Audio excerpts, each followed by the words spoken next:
So a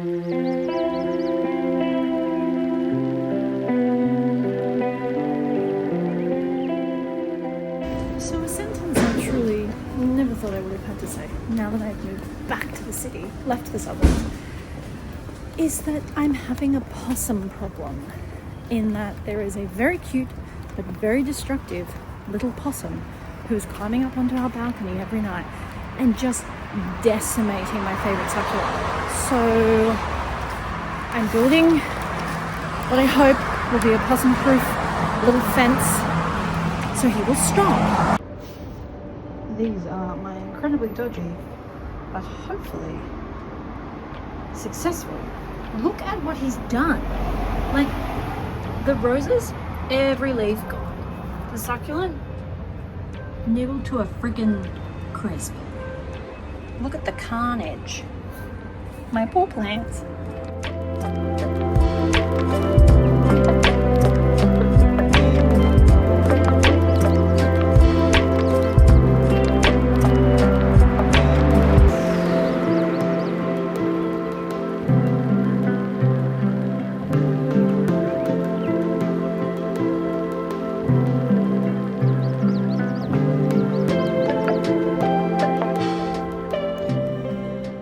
The vlog content is probably going to be a little bit sparse this fortnight because my life, oh, there's that glare. My life, I'm going to take these off. My life is just incredibly unexciting at the moment. Like, I'm just unpacking and I just walked to the pet store and got cat litter. I'm branching out, I'm trying a new type. Alert the media.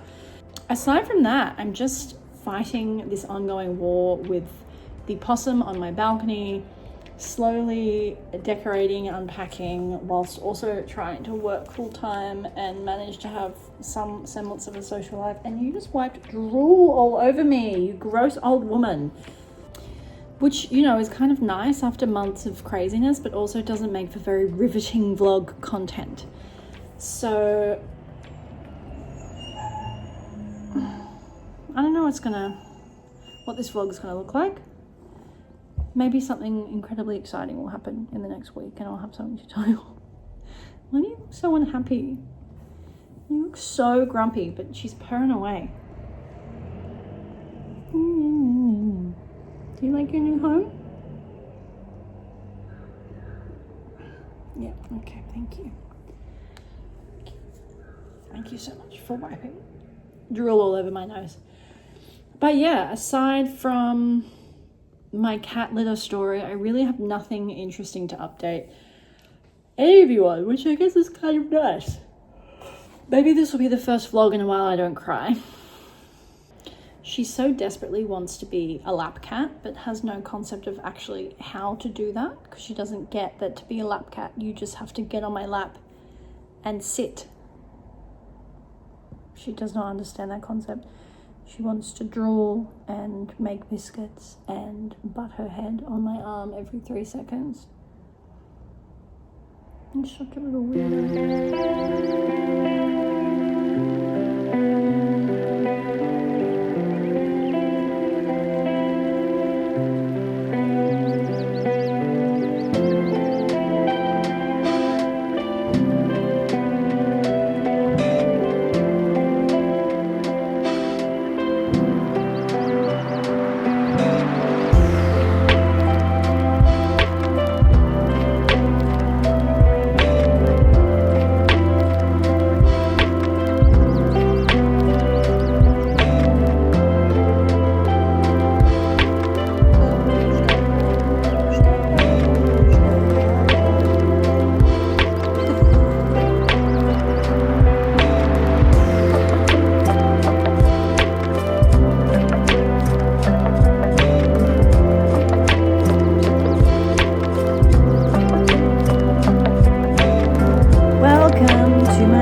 About loneliness and being alone, obviously, because I am like alone in terms of a romantic partner for the first time in a really long time.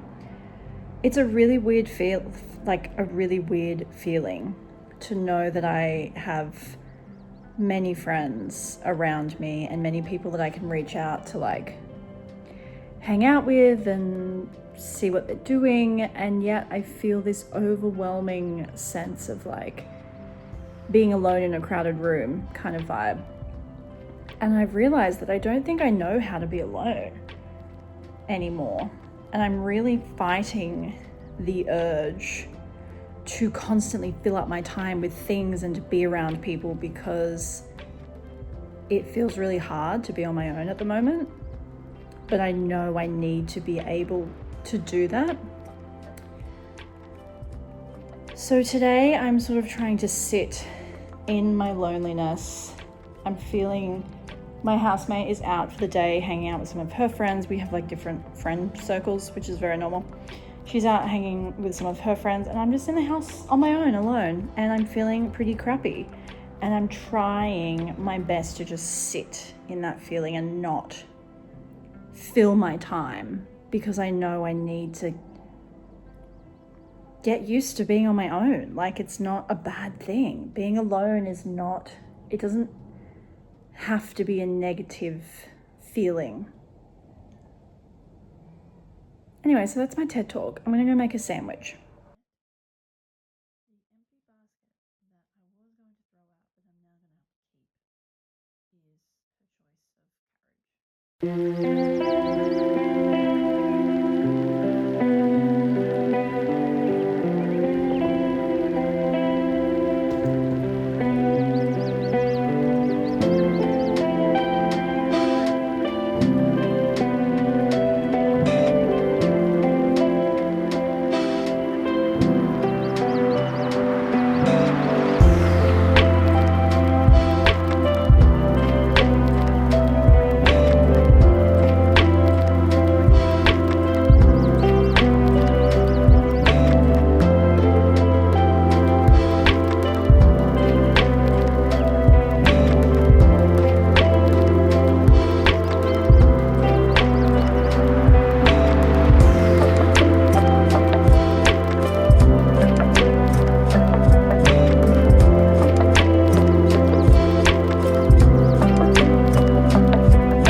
a little muffin, a little book.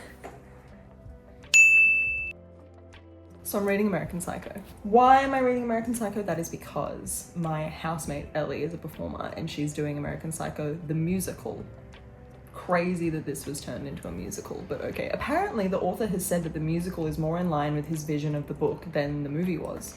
Well, I think it's because it's meant to be like a commentary on yuppie culture, so Yeah. it kind of makes sense. And honestly, The musical's very camp. Also, music is such a huge part of the story, like of Patrick Bateman's he's character. like obsessed with like Yeah. Huey Lewis in the News and like all these other artists. I was like, okay, I get how this could be made into a This musical. is now Monique's book review channel. Welcome.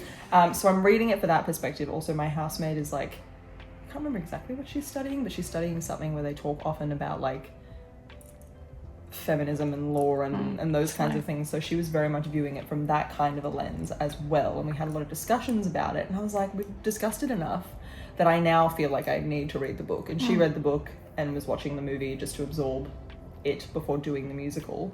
And I was like, I'm gonna read the book. I'm gonna get the book. And I was like, I don't like the cover they sell at the bookstores here though. The She was covers like, are incredibly ugly. so ugly. It's the cover as well on my Kindle. And I'm like, who the fuck?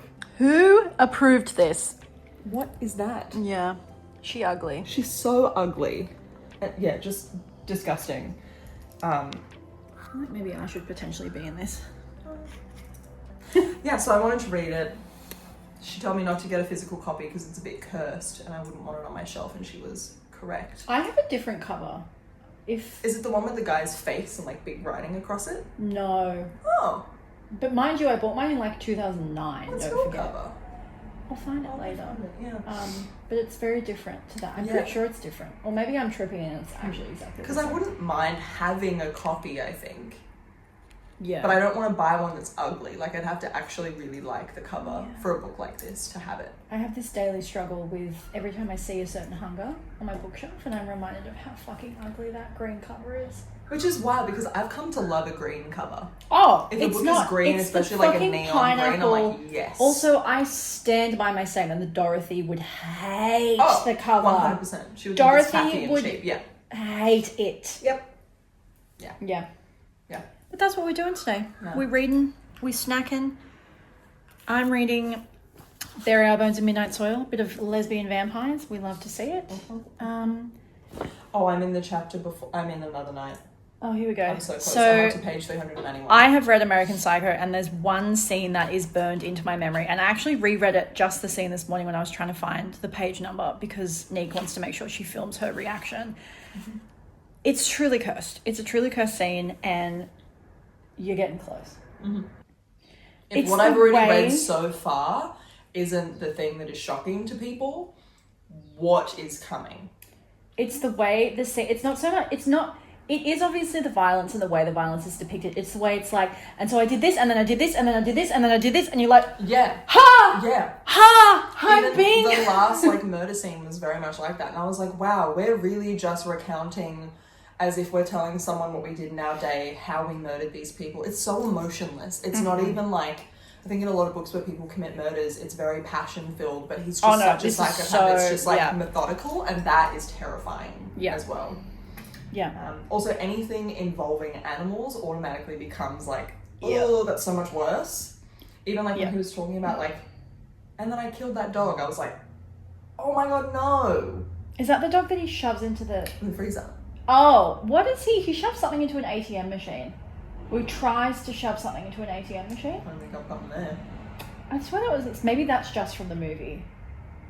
That might be just from the movie.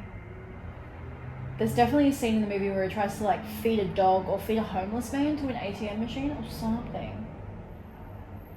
That might be from the movie. Anyway, Yeah. stay tuned because the next scene will, I guess, be your Yeah. reaction. So stay Yeah. tuned.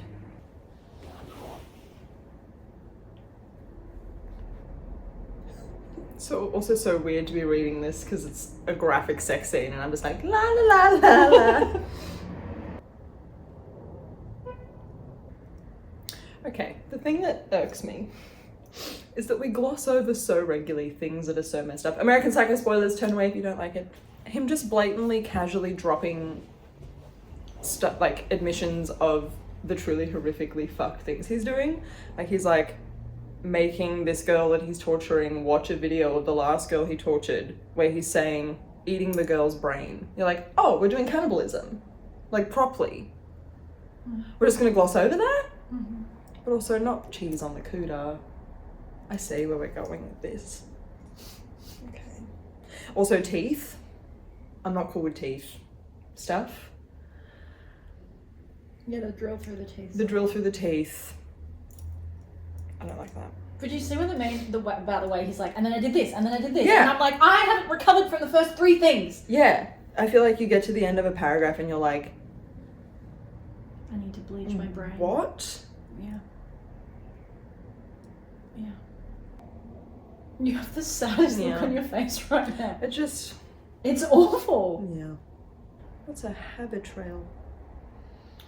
It's like, you know those plastic Yeah. tube networks that like guinea pigs have? Okay. I see. Don't bring Frankie Valli into this. Also eating the rats too. He's been eating them as well. Okay. Yeah. Yeah, it's in a cooter. Yeah. Jesus Christ. Also, this is where the chainsaw comes into it. Okay. I see.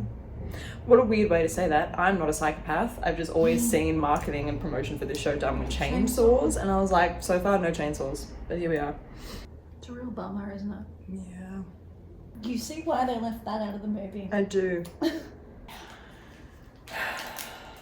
I told you. It's fucking deeply upsetting. Did I not warn you? It's the way that he's just like, and then I did this, and then I did this, and then this happened, and this happened, and this happened. And it just continued, like every sentence it gets worse. Mm-hmm. And it is like... And then we'll jump to a scene where they're at a fucking restaurant or some shit, and you're like, whoa. It's also brilliant writing in terms of like that sense of dread that it builds in the foreshadowing that I think like horror movies do really well at foreshadowing. But like when he just like he casually mentions that like, oh, he's smeared brie on her, and you're like, oh, why? Yeah. What are you doing like, with cheese? Wait, why what? is there cheese down there? And then he starts talking about the rat, and you're like, oh no. Yeah. No. And you're like, surely not. And then you're like, oh! Yeah. I also feel like as a woman, that's just like a deeply upsetting thing to be like, 100%. Yeah. Anything that then involves animals is really fucked up. Just with animals alone, but then fucked up with animals and people. Mm-hmm. Like using animals to torture people. Yeah. I remember reading that, and that was a point where I had to be like, and we're putting the book down. We're going to church. Yeah. It just like... It made me feel like physically ill when I read it the first time. Yeah, I'm struggling to like sit with how I feel about the way this book is doing violence. Like, I think I need to finish it and see the conclusion and the resolution to feel like I need the full picture to assess whether I feel like it was pointless or not, because it's fucking graphic. Mm-hmm. Like, I think we've both read books that have a lot of graphic violence in them, but the things outside of the violence lend it to being like this full character that you like understand regardless of whether you agree with them or not. They're like a full 3D character of a thing. This is so detached because he's got nothing, and maybe that's the point, because he's a psychopath. Like maybe the point is that you can't understand or like I think like you're not supposed way. to empathize or connect with him in any way. Where I feel like a lot of books where it's like the characters are more like morally grey, but also they are just kind of like psychos, but they're given tendencies that make them empathetic to you as a reader. Like Patrick Bateman is just like not an empathetic or understandable character in any way, shape or form. Like not only does he technically represent like the 1% in terms of like he lives a completely unrealistic, lavish, like privileged lifestyle. He's got like pretty privilege, he's got rich privilege, like he's got white privilege, he's got straight white man privilege. Yeah. And he's also so like you just can't wrap your head around that side of him because you're like, what? Yeah. What? It's also like that that feeling of why do people, we all have that interest in true crime to a degree, where we're like, why do other people do these things that I can't understand or comprehend? I could not fathom being driven to a point in my life where I could take somebody else's life, or like those actions. And for someone like this character, it means literally nothing. Yeah, I mean, I might be reading into it. I might be doing my Year 12 Advanced English And as you should. dissection of it. But when I read it, I sort of thought it was like, because like true crime podcasts and stuff are obviously huge, like My Favorite Murder, but at the same time you're like, tee-hee-hee, welcome back, murderinos. Today we're going to talk about this woman who was brutally raped and murdered and had her arms cut off and her legs cut off, and then she was fed her own arms, and you're like, wow, you just really talked about a really horrible thing in a really palatable way. I think this is presented in a really unpalatable way, and I think you're so used to having things made either entertaining or like surrounded with enough fluffiness that you can take it in and be like, oh my gosh, that's so crazy. Yeah. Like you're kind of desensitized to the horror of it, like we were talking about. Like the way this is written, where it's like this and this and this and this and this and dinner, and you're like, yeah. Because I mean, the scary reality of these people is that they also usually live normal lives. Like Ted Bundy murdered people horrifically and then went home to his partner and stepdaughter. Yeah. We're doing psychology now. Anyway, I'm 81% of the way through, so I guess we'll see how it fucking ends. Because that's also, I've never seen the movie. I don't really know anything. I knew like shots of like iconic shots of the movie. I didn't really know what it was about. Yeah, I will say the movie is like toned the fuck down. Like it's still horrible, but it's really, really toned down. But also the movie is fantastic in its own right. It's like directed by a woman. Great 90s camp. Yeah. The second movie. There's a second movie with Mila Kunis in it. What? Yeah.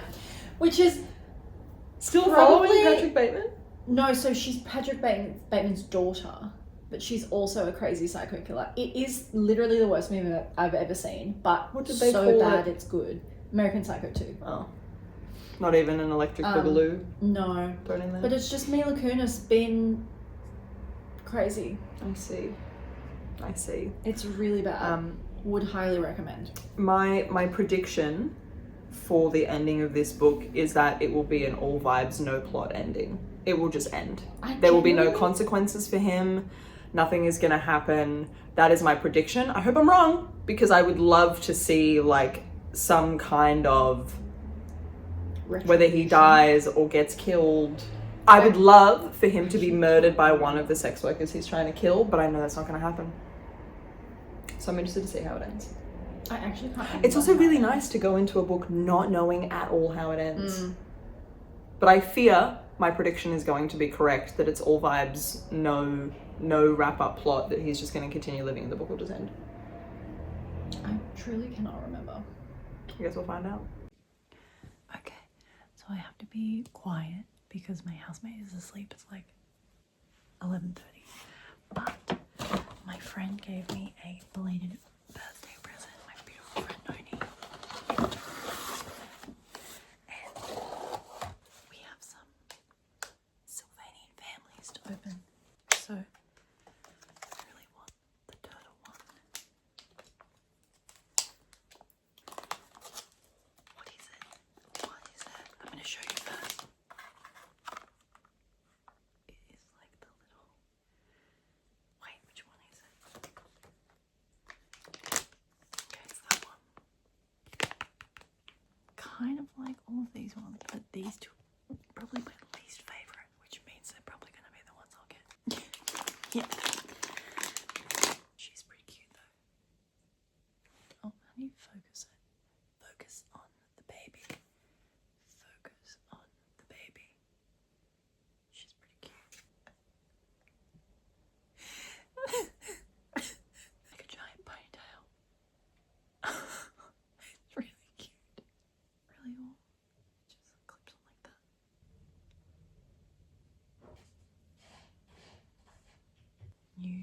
This tiny. 2 new baby additions. 2 new additions to the Sylvanian family slash Calico Critters collection. It is growing. The cult is growing.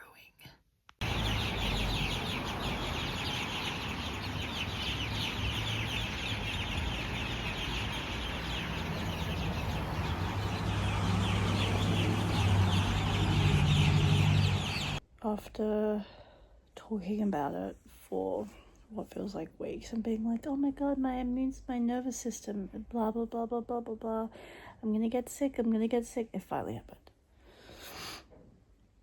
I got sick. I feel like crap. I've literally been in bed all day. It's like 4 p.m. currently. I have not left my sick bed all day. Also, can I say being sick and single sucks? Having to like make myself coffee and get myself food and take care of myself. It was stitch up.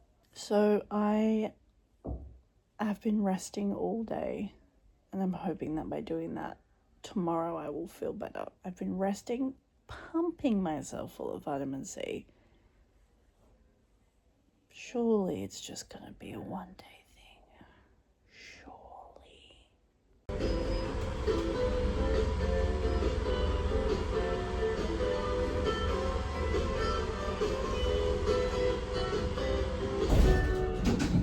Level 2. It's over.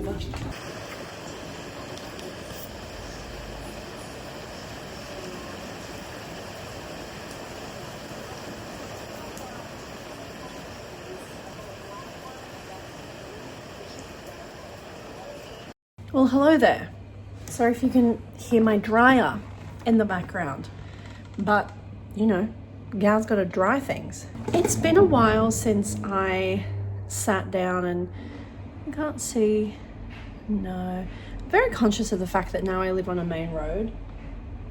I don't want people on the internet to know where I live. It's been a weird couple of weeks. I feel like I moved and that was so exciting, and it was this, also I'm so sick at the moment. I feel like I look so puffy because there's just all this fluid in my face. The stress finally caught up with me, guys. The nervous system, she's gone kaput. I have picked up a bug that I simply cannot shake. It's been a weird couple of weeks. Obviously, the move was a very big change. It was a big, exciting change, like quite literally a sea change, quite literally a change of scenery. And I knew on some level that simply changing where I lived wasn't gonna make my feelings go away. It was gonna make it easier because I would be living somewhere I liked and living in an area I liked and being close to work and blah, blah, blah, blah, blah, blah, blah. And that has all certainly helped, but it wasn't a magic pill. It didn't suddenly make me not sad overnight. And I do think that was a little bit jarring because, as I said, even though logically I knew it wasn't going to do that, I think there was a part of me that was kind of hoping and praying that it would be. I think there was a part of me that was kind of like hoping, praying that it would be a bit of a magic pill. And it wasn't. I'm still sad. I'm still heartbroken. I'm still kind of in shock, if I'm being honest. I think that is one of the main feelings that I've struggled with, is this feeling of shock. This feeling of, I still can't believe that it happened, which makes it very difficult to kind of then try and move through your emotions when I still kind of feel stuck in this place of like, what just happened? Like, I don't think I've processed it, if that makes sense. And I have to keep reminding myself it was a 9-year relationship and it's just ticked over 3 months. So I have to keep reminding myself of that and trying to be kind to myself. But at the same time, I feel like, and I know no one means it in a malicious way. I know no one means it to make me feel bad, but a few different people have made comments about, you know, basically alluding to the fact that they feel that I should be over it or moving forward or something, or coping better than I am. And that's really hard, because then it makes it feel like I don't want to talk to people about my feelings because I feel like I'm boring them. I feel like all I have to contribute to a conversation is just like, how are you? Yep, still fucking sad. Need to go back to therapy, but I need to talk about these feelings and this grief to process it. And sometimes I feel like I don't have safe spaces that I can do that in, aside from paying a therapist, which I can't afford to do as often as I would like. So that has been really difficult. Just, I guess, the feeling of expectations. I think, again, people thought that I would move and it would be like, oh, happy days, we're all happy now. No. Also, I had a death in the family, which has just not helped, and I'm sick.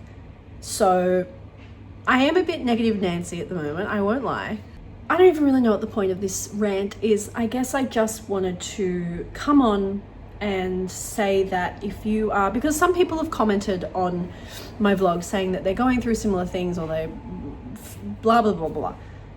I just wanted to firstly say the comments are a safe space.